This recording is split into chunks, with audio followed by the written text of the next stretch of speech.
వచ్చినప్పుడు అతని దగ్గర ఒక బట్ట లేకపోతే ఒక వస్త్రం ఉందండి, లేకపోతే ఒక దుప్పట్ లాంటిదో లేకపోతే ఒక కండవ లాంటిది ఏదో ఉంది. రోజు దాంట్లో నేను అడుక్కుంటుంటాడు, ఆ కండవను పరిచే అడుక్కుంటుంటాడు. యేసు రమ్మని పిలిచిన వెంటనే ఆ బట్టను తీసి పారవేసి ప్రభు దగ్గరికి వచ్చాడు. ఆమె చెప్పండి, అది అతని విశ్వాసాన్ని తెలుపుతుంది. నేను ఆయన దగ్గరికి వెళ్తున్నాను, ఆయన నన్ను ముడతాడు, నాకు చూపునిస్తాడు, నాకు దృష్టిని కలిగిస్తాడు, నేను బాగుపడతాను.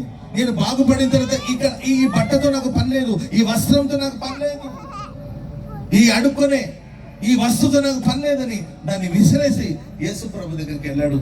యేసు ప్రభు అడుగుతారు, నేను నీకేం చేయాలని కోరుకుంటున్నావు అంటే, నా కన్నులు తెరిపించండి, నా కన్నులకు వెలుగునివ్వండి అని అడిగినప్పుడు, నీ విశ్వాసమే నేను స్వస్థపరిచిందని ప్రభు చెప్పాడు. స్తోత్రం చెప్పండి గట్టిగా, చెప్పండి గట్టిగా హల్లెలూయా.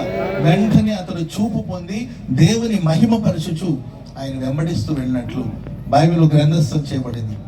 కనుక దేవుని బిడ్డలారా, దేవుని సన్నిధికి వస్తూ నీవు ఆయన విశ్వసించి ఆయన మీద నమ్మకంతో నీవు ఆయన సమీపించగలిగితే నీ జీవితంలో లెక్కలేనని అద్భుతాలు ప్రభు చేస్తాడు. ఎంతో కాలం నుండి దేవుని సన్నిధికి వచ్చుచున్నప్పటికీ, ఎంతో కాలం నుండి భక్తి చేస్తున్నాను అని నువ్వు అనుకుంటున్నప్పటికీ, నీలో ఉన్న అవిశ్వాసం, నీలో ఉన్న అపనమ్మకం, దేవుని మీద నీకు విశ్వాసం లేకపోవడం వల్ల ఏ కార్యాలు చూడలేని స్థితిలో సాగిపోతున్నవేమో ప్రార్థన చేసుకోండి.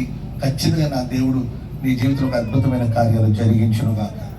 విశ్వసించండి, మహిమ కలిగిన కార్యాలు ఎన్నో మీ జీవితంలో ప్రభు జరిగించునుగాక. దైవజనులు యేసన్ గారు ఆయన ఒంటరిగా సేవ చేస్తున్న దినాల్లో, లేకపోతే కొద్ది మందితో సేవ చేస్తున్న దినాల్లో, ఆయన మొట్టమొదటిగా సేవను ఆరంభించిన లేమల్లి అని ఒక చిన్న కుగ్రామం, ఆయన ఒంటరిగా సేవ చేస్తున్న